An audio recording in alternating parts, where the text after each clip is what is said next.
We are live on both places now.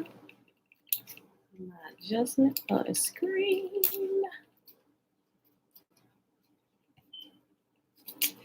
That's wobble.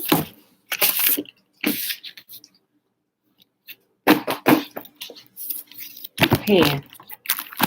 Hold on. Josh came walking through the house, swinging my pen yesterday. Hold on. I forgot to bring it back in here.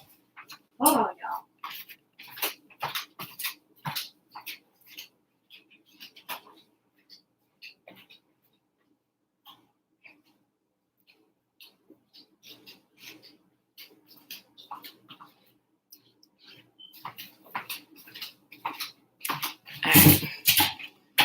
I got it. Shalom, shalom, Mom, Auntie, Shayla, great rising. What beautiful people. It was cloudy. I could not see if the new moon showed. I'm going to check. I'm going to check the sightings from all across the world. See if anybody else spotted it. It was cloudy. I couldn't see anything. But I'm gonna check. And if she showed, it will be verified in multiple places around the world. So I'm gonna start with my searching to see, because they normally have it posted a few hours afterwards for people who can actually see, who had clear skies. So I will be doing that, and I will be letting y'all know tomorrow. If there were no reports from across the world, that means she didn't show, right? And we got to keep watch tonight. All right. So, but if she did show, that means the Sabbath has also shifted. Although she didn't shift, it shifts on the Gregorian calendar, but the sky stays the same. She does her normal thing. Tiffany, peace and blessings. Okay, y'all. So we're going to check and make sure we stay on y'all's calendar. Christy, the Twabu. All right, beautiful people. Happy Tuesday. It is April the 13th, 2021, day 126 of year 3 of reading through the books of the law and the prophets, also known as the Old Testament. I don't really like that word too much. It's a misnomer. It's labeled inappropriate to me. As I do my studies and stuff. What, baby girl? What? But of the 3-year consecutive day count, day 795, and that is without the Sabbath days or the feast days, Sabbath days added in. They're all gone today. They're gone. Go ahead and close it. Go back upstairs, or unless you wanna. Nope, they're all gone. The last one was eaten last night. Go ahead and close that. Y'all ate them all up. Okay, y'all. So today we're going to be reading 1 Kings chapter 7, 8, and 9. Then we're going to hop over to the Legends of the Jews. So we can pick up with Daniel. Shalom, Demi. Shalom, shalom. So let's go ahead and do the Shema. All right. Pull this out. Well, I jacked them in the car. Hey, listen. I know you put it there, but you and your brothers ate them up. Don't start all that this morning. You can keep quiet or you can go upstairs. Your choice. Mommy, Dad left the phone. Okay, we'll go plug it in for Dad. All right, y'all. What's she trying to do? The Shema is found in Deuteronomy chapter 6, and we're going to start at verse 3. Hop down, Bella. Calm your voice. Hear,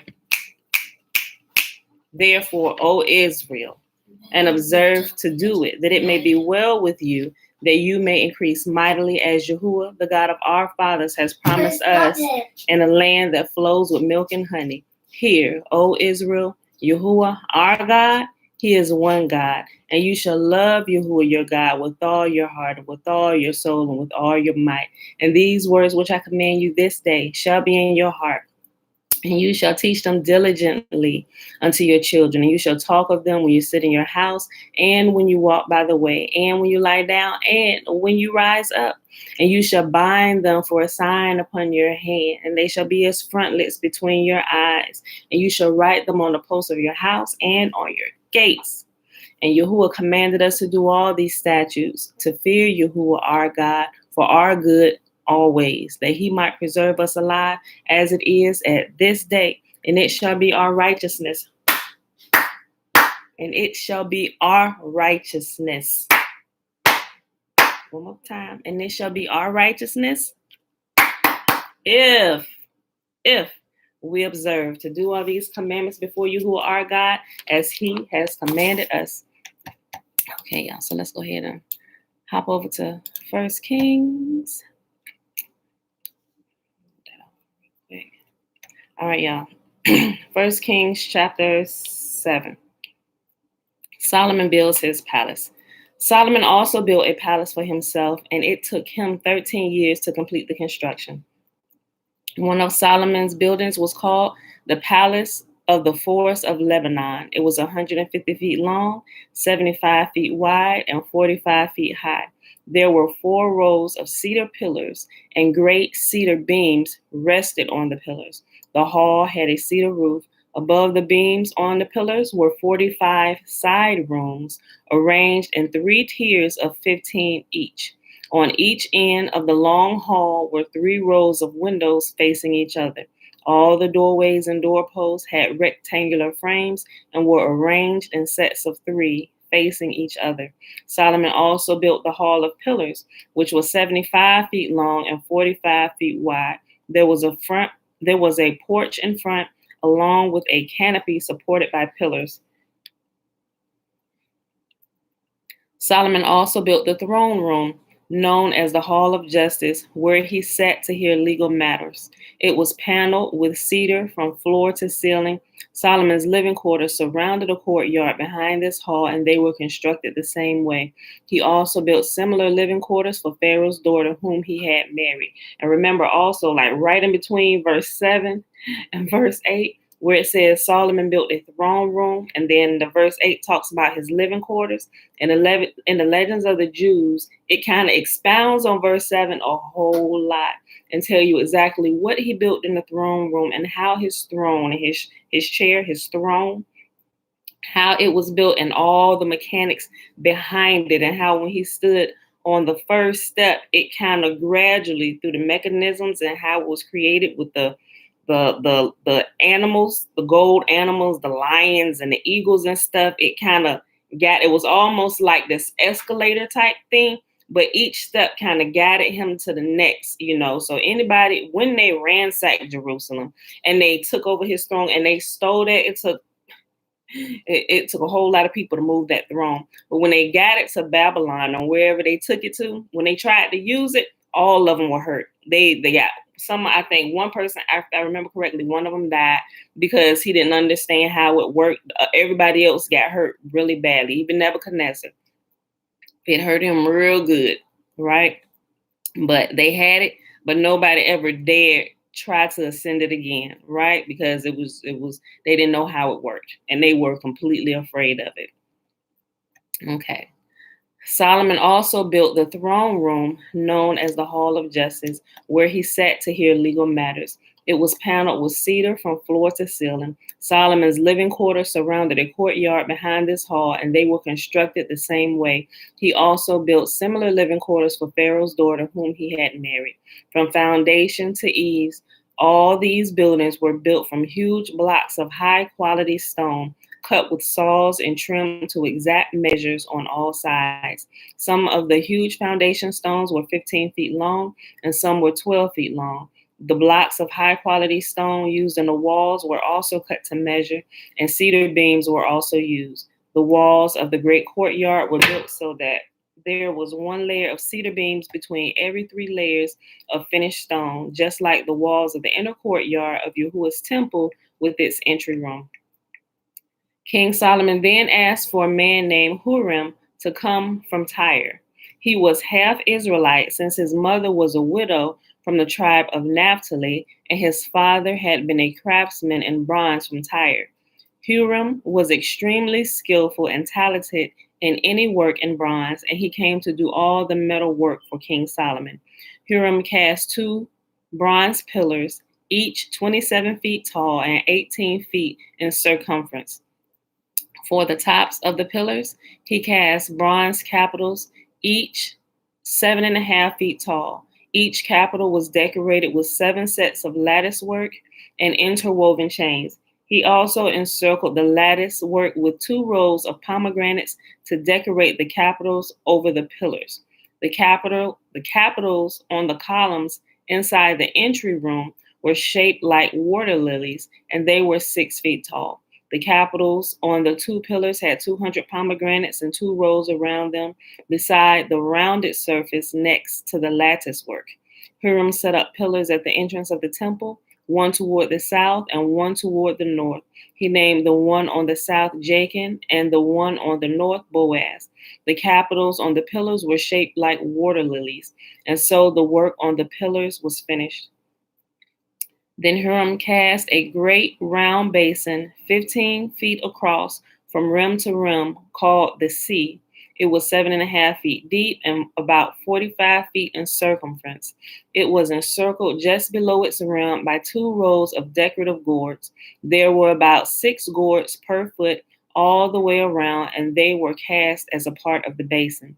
The sea was placed on a base of 12 bronze oxen, all facing outward. 3 faced north, 3 faced west, 3 faced south, and 3 faced east, and the sea rested on them.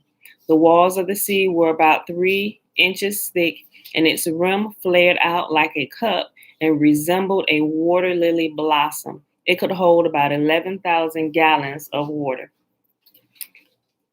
Tootie, put that in the trash. Mom, where's my TV? I don't know. I'm not sure. I can't say they did. I didn't see them take it. Mom, that's my candy. Hiram also made 10 bronze water carts, each 6 feet long, 6 feet wide, and 4.5 feet tall. They were constructed with side panels braced with crossbars. Both the panels and the crossbars were decorated with carved lions, oxen, and cherubim. Above and below the lions and oxen were wreath decorations. Each of these carts had 4 bronze wheels and bronze axles. They were supporting posts for the bronze basins at the corners of the carts. These supports were decorated on each side with carvings of wreaths. The top of each cart had a rounded frame for the basin. It projected 1.5 feet above the cart's top like a round pedestal, and its opening was 2 1/4 feet across it. It was decorated on the outside with carvings of wreaths. The panels of the carts were square, not round. Under the panels were 4 wheels that were connected to axles that had been cast as one unit with the cart. The wheels were 2 1/4 feet in diameter and were similar to chariot wheels. The axles, spokes, rims, and hubs were all cast from molten bronze. There were handles at each of the 4 corners of the carts, and these too were cast as one unit with the cart. Around the top of each cart was a rim 9 inches wide. The corner supports and side panels were cast as one unit with the cart. Carvings of cherubim, lions, and palm trees decorated the panels and corner supports wherever there was room, and there were wreaths all around. All 10 water carts were the same size and were made alike, for each was cast from the same mold. Hiram also made 10 smaller bronze basins, one for each cart. Each basin was 6 feet across and could hold 220 gallons of water. He set 5 water carts on the south side of the temple and 5 on the north side. The great bronze basin called the sea, S-E-A, the sea, was placed near the southeast corner of the temple. He also made the necessary wash basins, shovels, and bowls. So at last, Hiram completed everything King Solomon had assigned him to make for the temple of Yahuah. The 2 pillars, the 2 bowl-shaped capitals on top of the pillars, the 2 networks of interwoven chains that decorated the capitals, the 400 pomegranates that hung from the chains on the capitals, 2 rows of pomegranates for each of the 2 chain networks that decorated the capitals on top of the pillars, the 10 water carts holding the 10 basins, the sea, the S-E-A, the sea, and the 12 oxen under it, the ash buckets, the shovels, and the bowls. Hiram made all these things of burnished bronze for the temple of Yahuah, just as King Solomon had directed.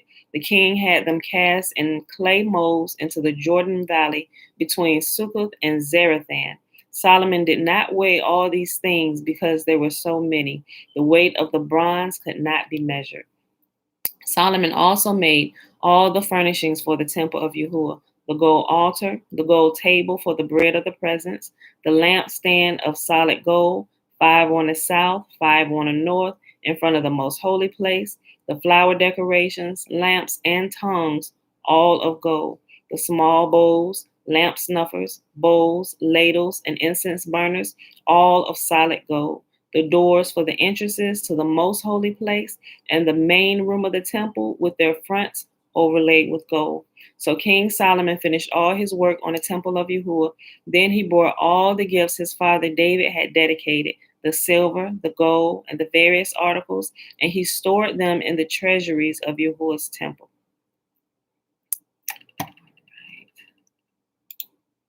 That is some amazing architectural talent.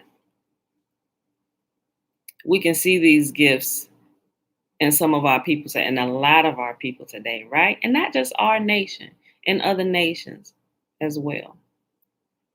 But some of these, imagine some of the old, if you ever watch like the History Channel, some of the old ruins that they come upon and how it seems like they're the carvings, based on what they teach you in school, it was like they all lived in caves and had bats beating each other across the head. They know their right hand from their left. But history and ancient ruins and artifacts tells us differently. They were way more advanced than what we are today, right? So much more advanced that they built the pyramids, right? That's another whole conversation that kind of ties in to history and how they actually did that. But the History Channel, they ain't giving credit where credit is due. They just say aliens did this. I'm just like, everything they can't explain and everything that they don't want to give credit to Yahuah's people for, they blame it on outer space somewhere. That's the easiest thing because nobody can verify that. So let's blame it on the aliens. Outer space, there were visitors millions of years ago. And I'm like, you know what? Listen. 1 Kings chapter 8. Solomon then summoned to Jerusalem the elders of Israel and all the heads of the tribes, the leaders of the ancestral families and of the Israelites. They were to bring the Ark of Yahuah's covenant to the temple from its location in the city of David, also known as Zion. So all the men of Israel assembled before King Solomon at the annual festival of shelters, which is also tents, booths, Sukkot. That's what time it was. Okay. So all the men of Israel assembled before King Solomon at the annual festival of shelters, which is held in early autumn in the month of Ethanim. When all the elders of Israel arrived, the priests picked up the ark. The priests and the Levites brought up the ark of Yahuah along with the special tent and all of the sacred items that had been in it. There, before the ark, King Solomon and the entire community of Israel sacrificed so many sheep, goats, and cattle that no one could keep count. So remember, right? I'm going to keep repeating this.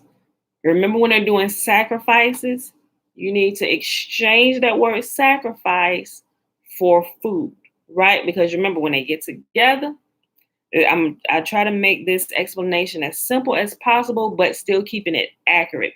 So when they bring the sheep, the goats, they may be repentance like this. Okay, so Yahuah set out these rules and regulations for his people, for the community. This is how y'all live when y'all come in my house. This is my land. You stay over here, here. You build your house right there. But listen, these are rules I got set out for my place, right?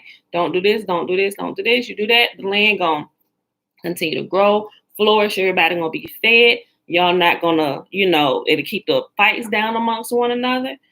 So, but when y'all mess up, when y'all violate one of these rules and regulations, or today we'll call it sin, if you sin against me, against my commands, if you break one of my house rules, this is what's required of you, because I need you to feel it.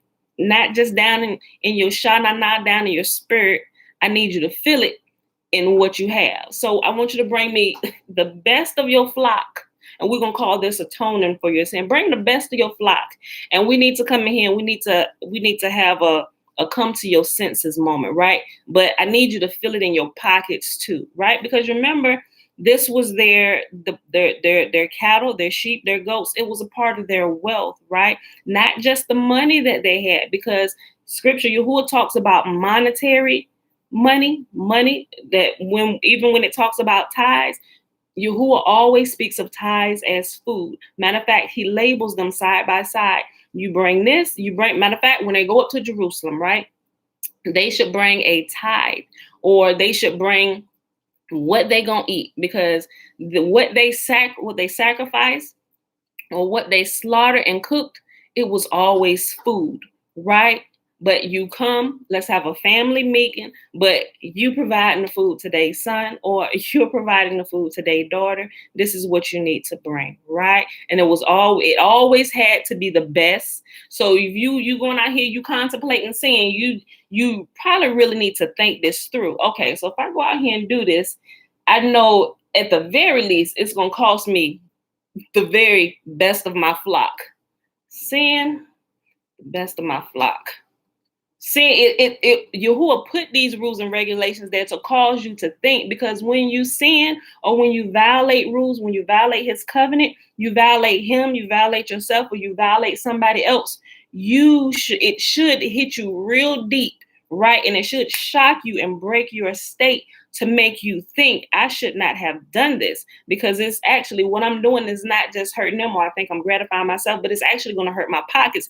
And it's going to hurt my family too, because especially if you got a family and they're eating and they're looking for the income that your flocks are bringing in. Now we got to give up our money maker because I did something foolish.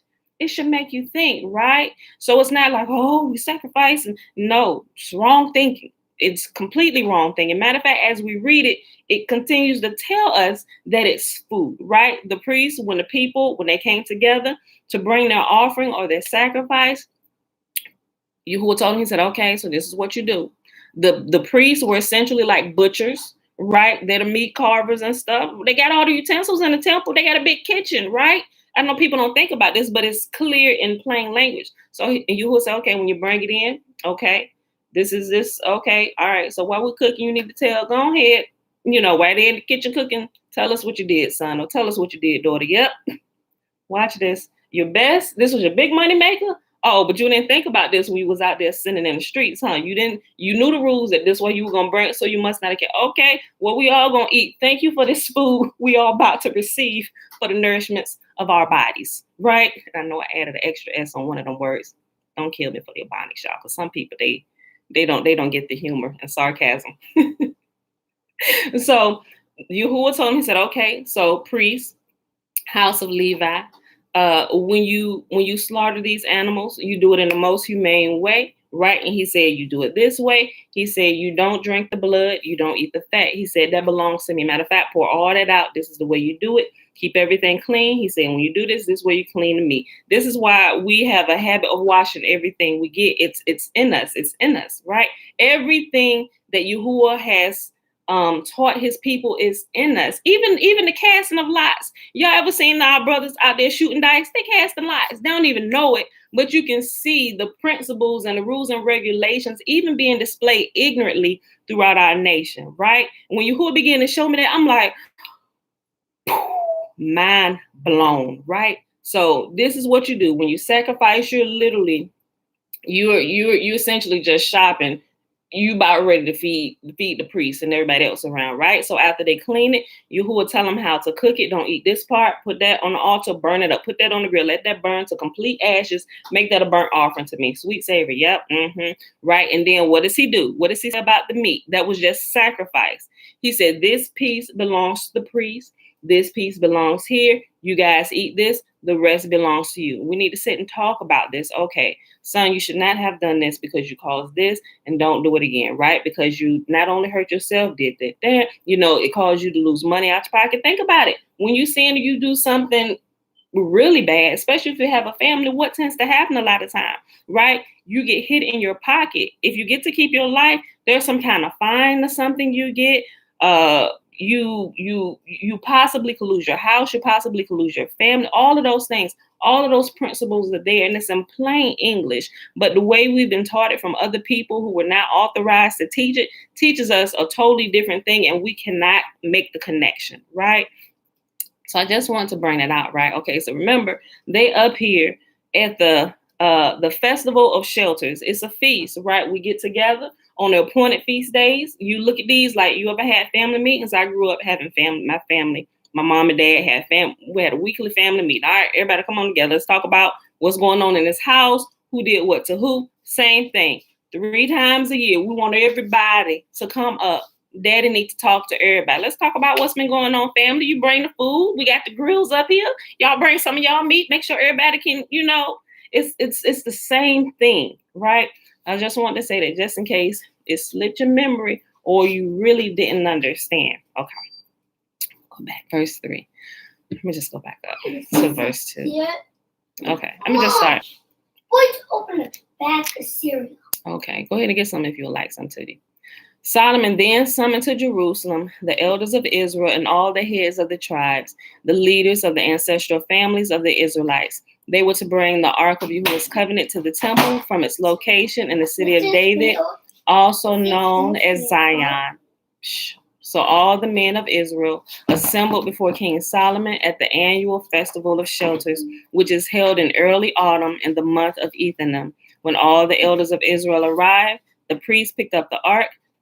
The priests and the Levites brought the Ark of Yahuwah along with a special tent and all the sacred items that had been in it. There, before the Ark, King Solomon and the entire community of Israel sacrificed so many sheep and goats and cattle that no one could keep count. Then the priests carried the Ark of Yahuwah's covenant into the inner sanctuary of the temple, the most holy place, and placed it beneath the wings of the cherubim. The cherubim spread their wings over the ark, forming a canopy over the ark and its carrying poles. These poles were so long that their ends could be seen from the holy place, which is in front of the most holy place, but not from the outside. They are still there to this day. Nothing was in the ark except the 2 stone tablets that Moses had placed in it at Sinai, where Yahuwah made a covenant with the people of Israel when they left the land of Egypt. When the priests came out of the holy place, a thick cloud filled the temple of Yahuwah. The priests could not continue their service because of the cloud, for the glorious presence of Yahuwah filled the temple. Then Solomon prayed, "O Yah, you have said that you would live in a thick cloud of darkness. Now I have built a glorious temple for you, a place where you can live forever." Then the king turned around to the entire community of Israel, standing before him, and gave this blessing. "Praise Yahuwah, the God of Israel, who has kept the promise he made to my father David. For he told my father, from the day I brought my people Israel out of Egypt, I have never chosen a city among any of the tribes of Israel as the place where a temple should be built to honor my name. But I have chosen David to be king over my people Israel." Cut that off. Cut it off. Well, I tried cleaning this off. You cleaned it long enough, Tootie. And now, you want to go upstairs? Then put it in. Why would you grab a dirty one? Put it in there and get a clean one. Mommy. And now, No more. and now Yahuwah has fulfilled the promise he made. For I have become king in my father's place, and now I sit on the throne of Israel, just as Yahuwah has promised. I have built this temple to honor the name of Yahuwah, the God of Israel, and I have prepared a place there for the ark, which contains the covenant that Yahuwah made with our ancestors when he brought them out of Egypt. Then Solomon stood before the altar of Yahuwah in front of the entire community of Israel. He lifted his hands toward heaven and prayed. Okay, let's do this. It's a long prayer. I'm going to hold my hands up. Okay. "O Lord, God of Israel, there is no God like you in all of heaven above or on the earth below. You keep your covenant and show unfailing love to all who walk before you in wholehearted devotion." Wait a minute, Bella. "You have kept your promise to your servant David, my father. You have made that promise with your own mouth, and with your own hands you have fulfilled it today. And now, O Lord, God of Israel, carry out the additional promise you made to your servant David, my father. For you said to him, if your descendants guard their behavior and faithfully follow me as you have done, one of them will always sit on the throne of Israel. Now, O God of Israel, fulfill this promise to your servant David, my father. But will Yahuah really live on earth? Why even the highest heavens cannot contain you? How much less this temple I have built? Nevertheless, listen to my prayer and my plea, O Lord my God. Hear the cry and prayer that your servant is making today. May you watch over this temple night and day, this place where you have said, my name will be there. May you always hear the prayers I make towards this place. May you hear the humble and earnest requests from me and your people Israel when we pray towards this place. Yes, hear us from heaven where you live, and when you hear, forgive. And if y'all didn't know, where the sun is setting is actually coming from the east. So if I'm turned this way, I'm actually facing the east towards Jerusalem, right? Yes, hear us from heaven where you live, and when you hear, forgive. If someone wrongs another person and is required to take an oath of innocence in front of your altar in this temple, then hear from heaven and judge between your servants, the accuser and the accused. Punish the guilty as they deserve. Acquit the innocent because of their innocence. If your people, Israel, are defeated by their enemies, Bella, pause, I see it. If your people Israel are defeated by their enemies because they have sinned against you, if they turn to you and acknowledge your name and pray to you here in this temple, then hear from heaven and forgive the sin of your people Israel and return them to this land you gave to their ancestors. I got to slide the prayer up, y'all. I'm sorry. Hold on. If the skies are shut up and there is no rain because your people have sinned against you, and if they pray towards this temple and acknowledge your name and turn from their sins because you have punished them, then hear from heaven and forgive the sins of your servants, your people Israel. Teach them to follow the right path and send rain on your land that you have given to your people as their special possession.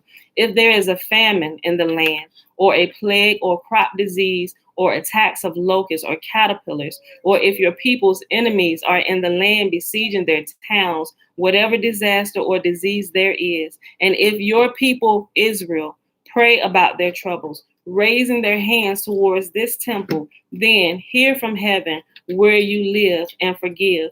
Give your people what their actions deserve, for you alone know each human heart. Then they will fear you as long as they live in the land you gave to our ancestors.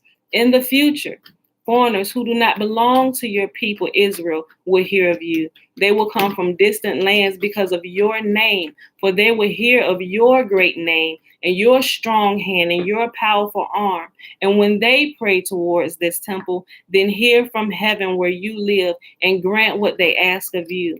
In this way, all of the people of the earth will come to know and fear you, just as your own people Israel do. They too will know that this temple I have built honors your name.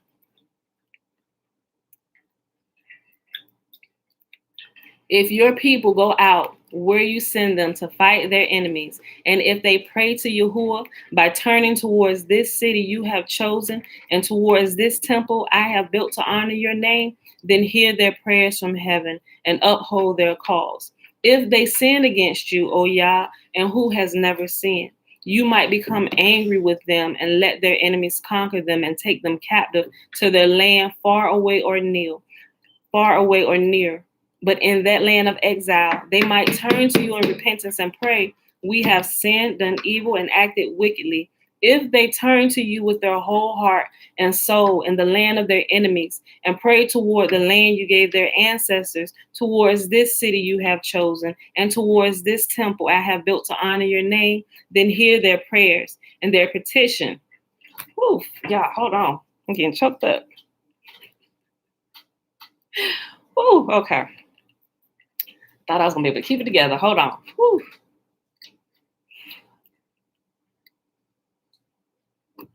Father, help us. Okay. Okay. But in that land of exile, they might turn to you in repentance and pray. We have sinned, done evil, and acted wickedly. If they turn to you with their whole heart and soul, I can do this, y'all. Hold on.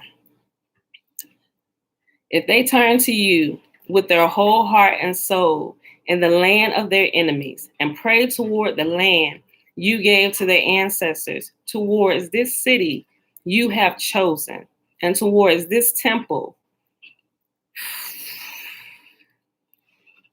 I have built to honor your name, then hear their prayers and their petition from heaven where you live and uphold their cause. Forgive your people who have sinned against you. Forgive all the offenses they have committed against you. Make their captors merciful to them, for they are your people, your special possession, whom you brought out of the iron smelting furnace of Egypt. May your eyes be open to my requests and to the requests of your people Israel. I got it. I'm going to finish this.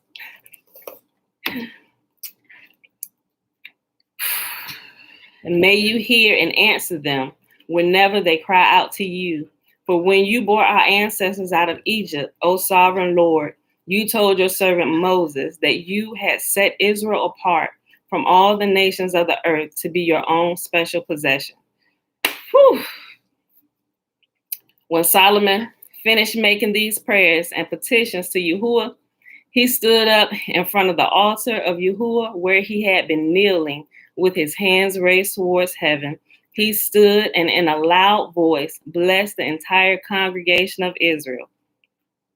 Praise Yahuah, who has given rest to his people Israel, just as he has promised.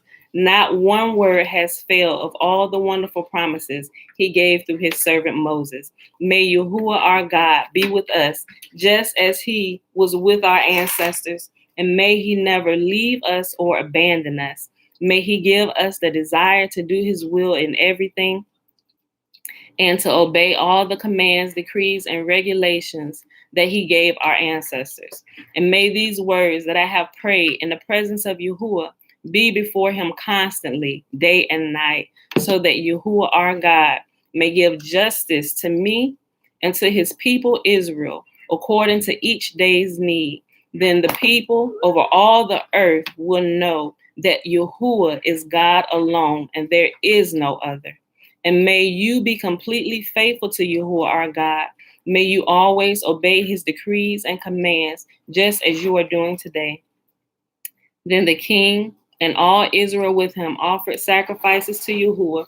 Solomon offered to Yahuah a peace offering of 22,000 cattle and 120,000 sheep and goats. And so the king and all the people of Israel dedicated the temple to Yahuah. That same day, the king consecrated the central area of the courtyard in the front of Yahuah's temple. He offered burnt offerings, grain offerings, and the fat of peace offerings there, because the bronze altar in Yahuah's presence was too small to hold all the burnt offerings, grain offerings, and the fat of the peace offerings. Then Solomon and all of Israel celebrated the festival of shelters in the presence of Yahuah our God. A large congregation gathered from as far away as Lebo Hamath in the north and the brook of Egypt in the south. The celebration went on for 14 days in all, 7 days for the dedication of the altar and 7 days for the festival of shelters. After the festival was over, Solomon sent the people home. They blessed the king and went to their homes joyful and glad, because Yahuah had been good to his servant David and his people Israel. Whew. Boy, I thought I was never going to get to that chapter, y'all. But we still got one more. Okay, last chapter for today, y'all. 1 Kings chapter 9. So Solomon finished building the temple of Yahuah as well as the royal palace. He completed everything he planned to do. Then Yahuah appeared to Solomon a second time, as he had done before at Gibeon. Yahuah said to him, I have heard your prayer and your petition. I have set this temple apart to be holy. This place you have built where my name will be honored forever. I will always watch over it, for it is dear to my heart. So that prayer that Solomon just prayed, Yahuah is responding to him. I have heard your prayer and your petition. I have set this temple apart to be holy. This place you have built where my name will be honored forever. I will always watch over it, for it is dear to my heart. And for you, if you will follow me with integrity and godliness, as David your father did, obeying all my commands, decrees, and regulations, then I will establish the throne of your dynasty over Israel forever. For I made this promise to your father, David. One of your descendants will always sit on the throne of Israel. But if you or your descendants abandon me and disobey the commands and decrees I have given you, and if you serve and worship other gods, then I will uproot Israel from this land that I have given them. And clearly we know that's done because we are scattered, right? But if you or your descendants abandon me and disobey the commands and decrees I have given you, and if you serve and worship other gods, then I will uproot Israel from this land that I have given them. I will reject this temple that I made holy to honor my name. I will make Israel an object of mockery and ridicule among the nations. Yes. I can cut this open and for Okay, we'll talk about that in a minute too, but let me finish reading, okay? I will reject this temple that I have made holy to honor my name. I will make Israel an object of mockery and ridicule among the nations. And clearly we're living through that still today, right?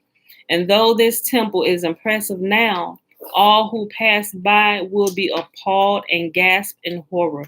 They will ask, why did Yahuah do such terrible things to this land and to this temple?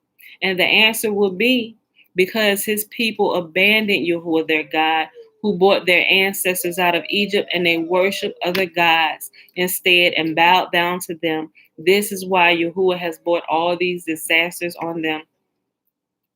It took Solomon 20 years to build Yahuah's temple and his own royal palace. At the end of that time, he gave 20 towns in the land of Galilee to King Hiram of Tyre. Hiram had previously provided all the cedar and cypress timber and gold that Solomon had requested. But when Hiram came from Tyre to see the town Solomon had given, he was not at all pleased with him. What kind of towns are these, my brother? He asked. So Hiram called that area Kabul, which means worthless, as it is still known today. Nevertheless, Hiram paid Solomon 9,000 pounds of gold. This is the account of the forced labor that King Solomon conscripted to build Yahuah's temple, the royal palace, the supporting terraces, the wall of Jerusalem, and the cities of Hazor, Megiddo, and Gezer. Pharaoh, the king of Egypt, had attacked and captured Gezer, killing the Canaanite population and burning it down. He gave the city to his daughter as a wedding gift when she married Solomon. So Solomon rebuilt the city of Gezer. He also built up the towns of Lower Beth-horon, Baalath, and Tamar in the wilderness within his land. He built towns as supply centers and constructed towns where his chariots and horses could be stationed. He built everything he desired in Jerusalem and Lebanon and throughout his entire realm. There were still some people living in the land who were not Israelites, including Amorites, Hittites, Perizzites, Hivites, and Jebusites. These were the descendants of the nations whom the people of Israel had not completely destroyed. So Solomon conscripted them as slaves, and they served as forced labor to this day. But Solomon did not conscript any of the Israelites for forced labor. Instead, he assigned them to serve as fighting men, government officials, officers and captains in his army, commanders of his chariots and charioteers. Solomon appointed 550 of them to supervise the people working on his various projects. Solomon moved his wife, Pharaoh's daughter, from the city of David to the new palace he had built for her. Then he constructed the supporting terraces. 3 times each year, Solomon presented burnt offerings and peace offerings on the altar he had built for Yahuah. He also burned incense to Yahuah, and so he finished the work of building the temple. King Solomon also built a fleet of ships at Ezion Geber, a port near Elath, in the land of Edom, along the shore of the Red Sea. Hiram sent experienced crews of sailors to sail the ships with Solomon's men. They sailed to Ophir and brought back to Solomon some 16 tons of gold. And let me also bring something out. Remember how we were reading in the Legends of the Jews when we were reading over this portion about King Solomon? Remember after he had got kicked out of his kingdom pretty much for some of his shenanigans he was doing and worshiping the other gods or some of his concubines and stuff like that. It was when he was pretty much ejected out of his kingdom when he met the woman who would be his wife, which it says that this was the woman Yahuah had ordained to be his wife anyway, right? But along the way, Solomon picked up some hoes, right? And of course, he did things for them, but his wife, the one Yahuah had chosen for him, this was her, the one who he had built the temple for, right? And she was the daughter of a pharaoh. So just in case you weren't able to put that together, that's her. And she ruled there right beside him, right? Okay. So that was that. So let's go ahead and hop on over here to the Legends of the Jews. Oh, yeah, today. Oh, we're already at 46 minutes. Oh, well, the prayer had to be done. All right, so we'll probably just be able to read this one section about oh no, I'm sorry. Hold on. I'm sorry. What I said at the beginning? I said Daniel. We read Daniel yesterday. I meant Ezekiel reviving the dead. Forgive me. I know I realized I said at the beginning. We read Daniel yesterday and about the 3 Hebrew boys, but we're picking up about Ezekiel reviving the dead. So we are on page 480, volume 4, y'all. We about at the end of the book. So the section is entitled Ezekiel Revives the Dead. Okay. Among the dead whom Ezekiel restored to life, at that same time when the 3 men were redeemed from the fiery furnace, were different classes of persons. Some were Ephraimites that had perished in the attempt to escape from Egypt before Moses led the whole nation out of the land of bondage. Some were the godless among the Hebrews that had polluted the temple at Jerusalem with heathen rites, and those still more godless who in life had not believed in the resurrection of the dead. Others of those revived by Ezekiel were youths among the Hebrews carried away captive to Babylonia by Nebuchadnezzar, whose beauty was so radiant that it darkened the very splendor of the sun. The Babylonian women were seized with great passion for them, and at the solicitation of their husbands, Nebuchadnezzar ordered a bloody massacre of the handsome youths. But the Babylonian women were not yet cured of their unlawful passion. The beauty of the young Hebrews haunted them until their corpses lay crushed before them, their graceful bodies mutilated. These were the youths recalled to life by the prophet Ezekiel. Lastly, he revived some that had perished only a short time before. When Hananiah, Mishael, and Azariah were saved from death, Nebuchadnezzar thus addressed the other Hebrews, those who had yielded obedience to his command concerning the worship of the idol. You know that your God can help and save. Nevertheless, you paid worship to an idol which is incapable of doing anything. This proves that as you have destroyed your own land by your wicked deeds, so you are now trying to destroy my land with your iniquity. Forthwith he commanded that they all be executed, 60,000 in number. Ain't that something? King Nebuchadnezzar, tell them, well, when you hear the sound of the flute, the lyre, and the harp, all y'all need to bow down and worship my statue, right? But then after they did it, now these was Hebrews. They was too scared to stand up with boldness like the 3 Hebrew boys did. They got thrown into the fiery furnace. But you got to remember, Nebuchadnezzar, he kind of had this secret thing for y'all, where even before he even went to take Israel captive, he refused to go because he knew those was Yahuwah's people and he didn't want that kind of smoke, right? But Yahuwah was pushing him on to do it. As we read, Yahuwah kept nudging him on. King Nebuchadnezzar was casting all kind of lots. He was reading crystal balls, shaking up the 8 ball. Okay, so should I go to Rome and Assyria or go to Jerusalem? Jerusalem. Rome and Assyria or Jerusalem? Jerusalem. Oh, no, that's broken. we want to destroy Rome and Assyria, or should we go destroy Jerusalem? God of the Hebrews, should I go destroy Rome and Assyria as they need it, or go destroy your people? Go destroy my people, Jerusalem, right? Listen, so sometimes when y'all hear people say Yahuwah moved them to do something, I can almost, I ain't gonna say I can almost, but sometimes they're telling the truth. Even if what they have done, it would seem to be contrary to what Yahuwah would do in our own understanding, because it seemed like they did something wicked. How could you say that Yahuwah told you to go do something so wicked? Because he was probably handing his disobedient people over to this wickedness, right? And that's never been more clear to me than what I know about the 8 ball. I don't play around with any of the 8 balls. Uncle JB. Yeah. I don't play around with none of them. But a lot of times I've come to notice, and I begin to hold my mouth on some stuff as I see some things transpire, even in my day, even in current days, when people say, and I kind of look at, let me step back. What am I missing? Father, you really speaking? Because you've been kind of quiet. Let me just look and see. Oh, maybe you did tell them to go do that, because it caused this whole situation to go right here. Same thing with King Nebuchadnezzar.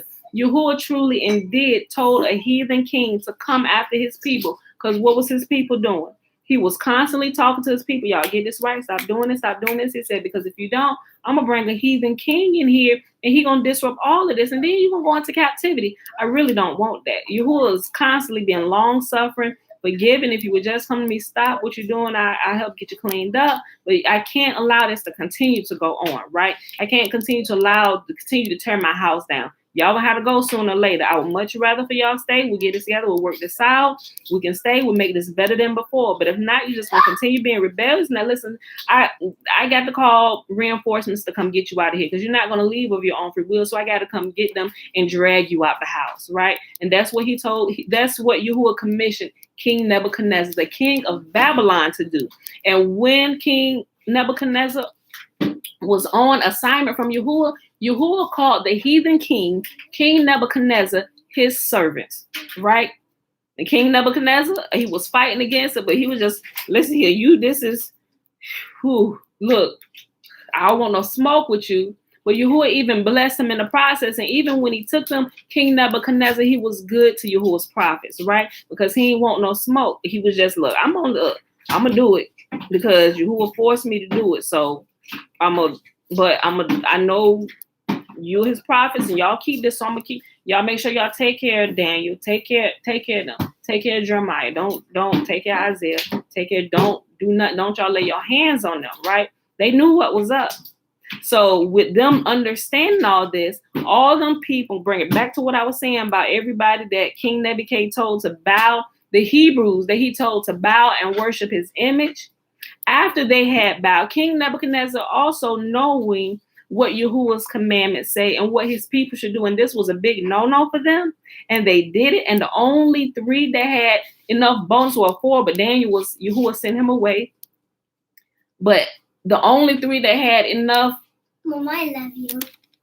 strength or enough balls to stand up against the king and say, King, and everything else will obey you. But in this matter, bowing to other gods, you're going to cause us to sin against our God, which that's a big no-no, and we will not do this. We'll take the fire for 400 Alex instead of, we'd rather fall into the hands of Yah than we'd rather fall into the hands of angry man instead of into the hands of Yah. So you going on, burn us up, King. Burn us up, O King.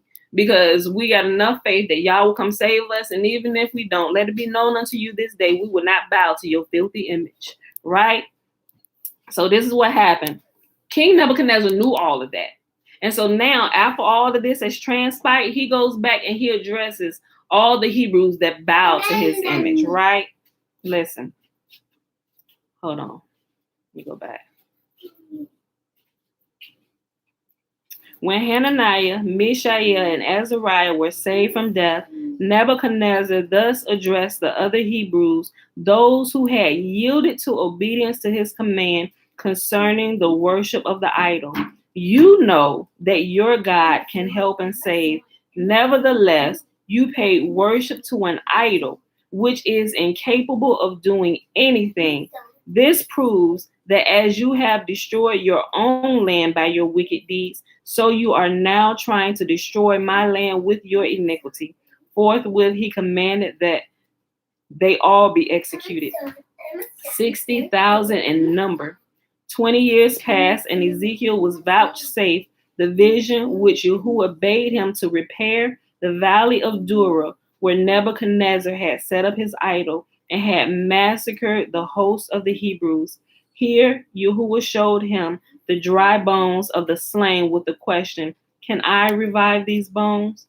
Ezekiel's answer was evasive, and as a punishment for his little faith, he had to end his days in Babylon and was not granted even burial in the soil of Palestine. Uh-oh. I'm sorry.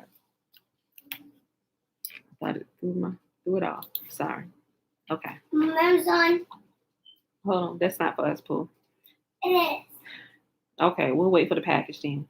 Here Yahuah showed him the dry bones of the slain with a question, can I revive these bones? Ezekiel's answer was evasive, and as a punishment for his little faith, he had to end his days in Babylon and was not granted even burial in the soil of Palestine, which we know Palestine is not the Palestine today. Is probably a little portion of it, but not all of it, as they done chopped up all of Africa, right? Yahuah then dropped the dew of heaven upon the dry bones, and sinews were upon them, and flesh came up, and skin covered them above. At the same time, Yahuah sent forth winds to the four corners of the earth, which unlocked the treasure of the house of souls, and bore its own soul to each body.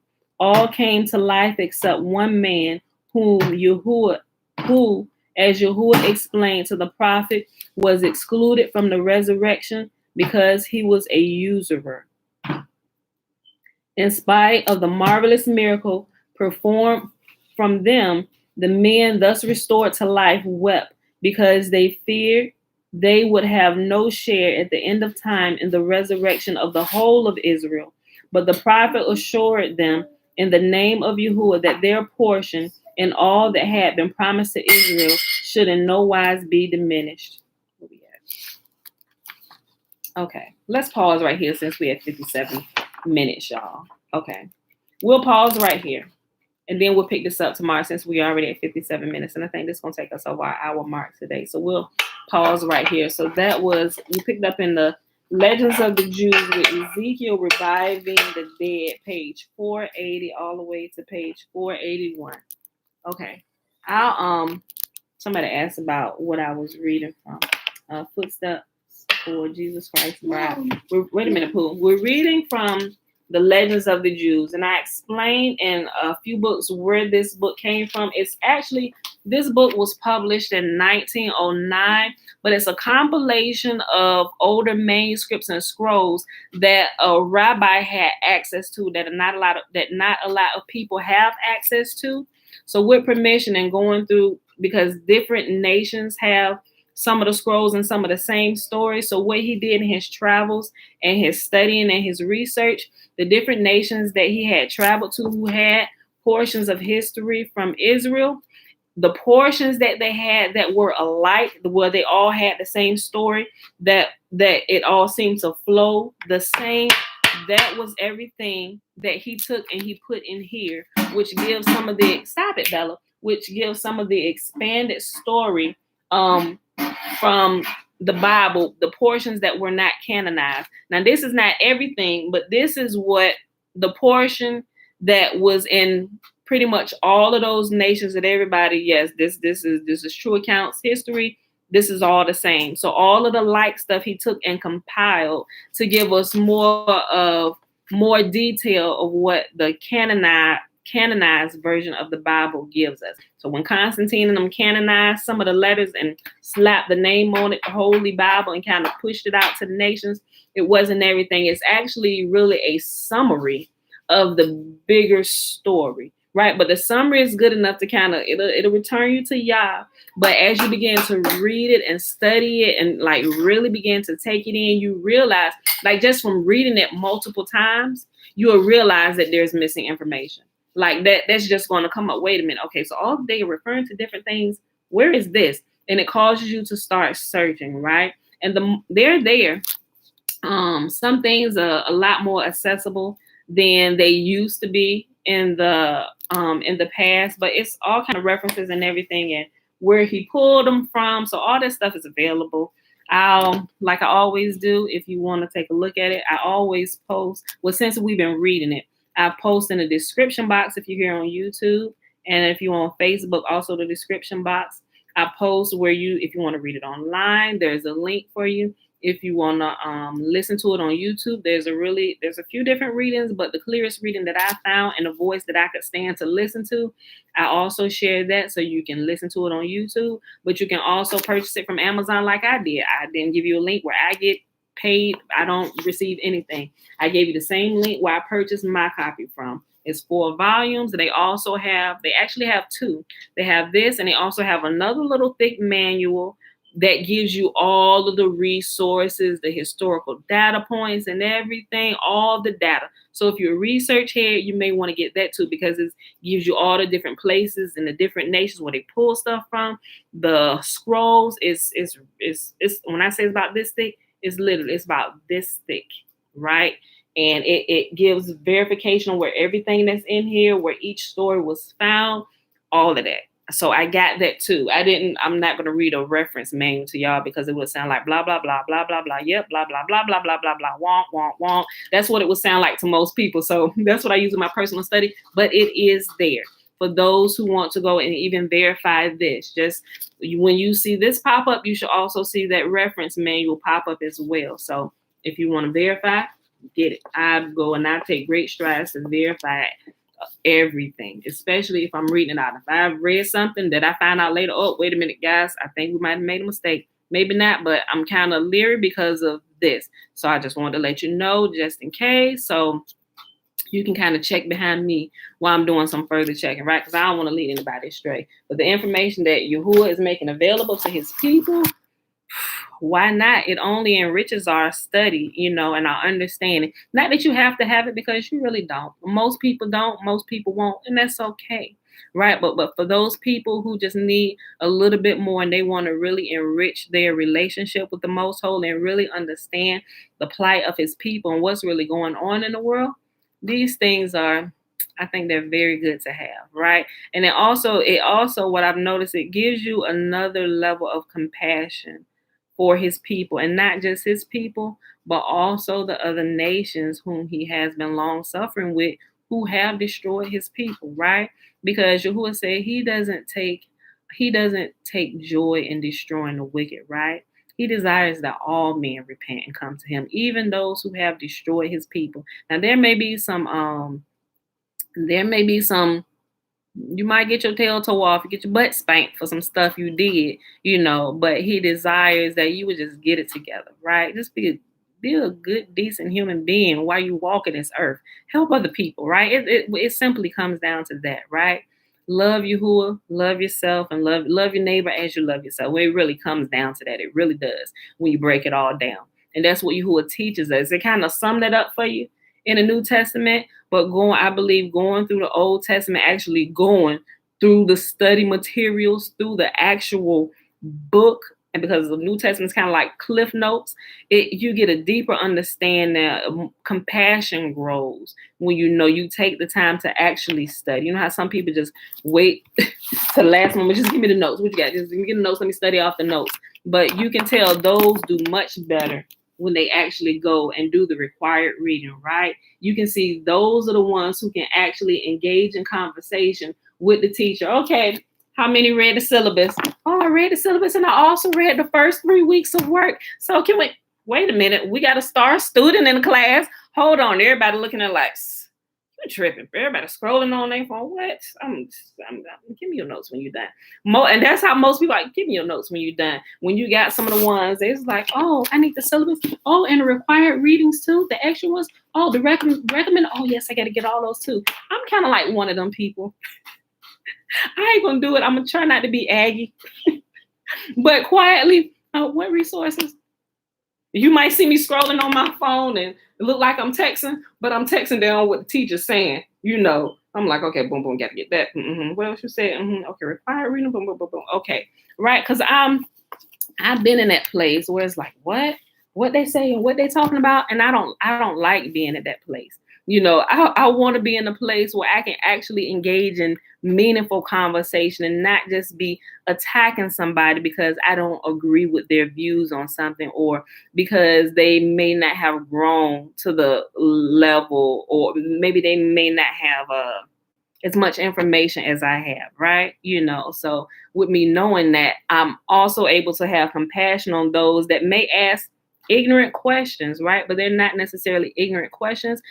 Some people just really don't know. And I realize, you know how some people get agitated with you when you ask them questions because they think they're trying to you trying to what you trying to say? I don't know what I'm talking about. Some people catch that whole attitude, like you talking to me like I don't know what I'm talking about. But some people really ask you questions because they don't know. So I decided to look at people like, even if it seemed like they're giving me attitude or something, I'm gonna treat them like they're really being sincere, like they really want to know, what the answer is to this, right?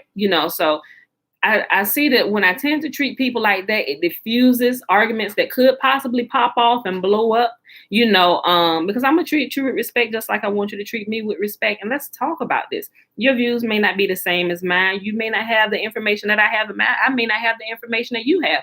But let's talk because I could learn something from you. I'm not the type of person like, I know it all. No. What you say? Oh, I ain't come across that. Okay, oh, yeah, that. You got a point. Yep. And people, they ask some questions that has like, ooh, thank you for that question. That let me check into that. I'm gonna get back to you. I might find that was a darn good question. Why is that?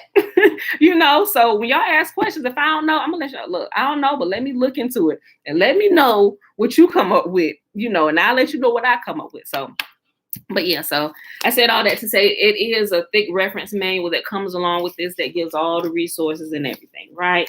So, okay. All right. You're welcome, Christy. Okay. Which version of the Bible? I was reading from the New Living Translation. Like I switch it every time we started. Like the first time we read from the King James Version. Then we read from the Sefer, which reads like the King James Version, but it replaces the historical names of the people and the lands and stuff. And it also adds in the Apocrypha, a portion of the Apocrypha, what people know as the Apocrypha, that they add in, right? But some of the other things that they didn't add in that are less known books, but nevertheless, it's true history, whatever. But this time we read through the New Living Translation simply because it's more of today's vernacular, so, but I know some people say, oh, you got to stick with the King James Version. But here's what I come to understand over my years of reading through the many different versions.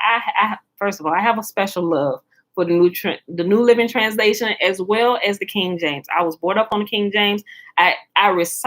When I recite prayers or do prayers, King James is my go-to, right? Because it's kind of the closest to the Hebrew, but although it's still been toyed with a little bit, I understand it. But I said all that to say it really doesn't matter which you read from if you understand how to just do a little bit of light research, right? And everybody has cell phones, electronic Bibles, to where you can download a Strong's Concordance or a Bible app with the Strong's Concordance added in it, where you can click on the word and go back and it'll do the proper etymology for you to give you the proper word as it is in Hebrew. So I try not to make arguments and get on people for whatever version you can comprehend or whatever you can understand. Yahuah will use that with you.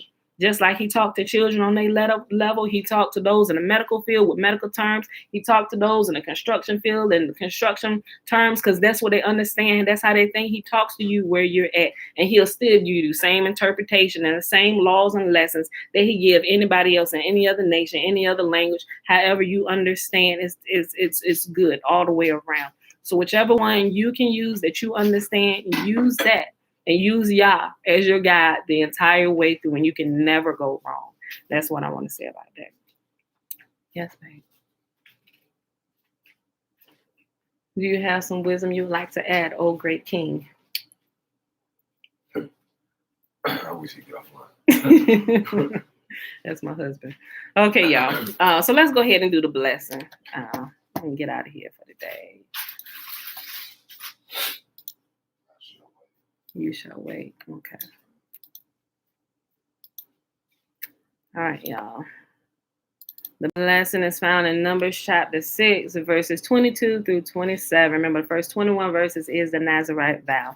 And Yahuwah spake unto Moses, saying, Speak unto Aaron and unto his sons, saying, On this wise ye shall bless the children of Israel, saying unto them, May Yahuwah bless us and keep us. May Yahuwah make his face to shine upon us and be gracious unto us. May Yahuwah lift up his countenance upon us and give us peace. And they shall put my name upon the children of Israel, and I will bless them. All right, beautiful people, that is it for today. I love y'all, and I will see y'all bright and early tomorrow morning, 7:15 a.m. Eastern Standard Time. And I give y'all an update about the new moon, if it was spotted around the world last night or not. If not, we'll be watching for it tonight. And hopefully, this cloudy out here today too. Yeah, if not, hopefully we can see it. But we'll see. I'll let y'all know in the morning. All right, y'all. Peace.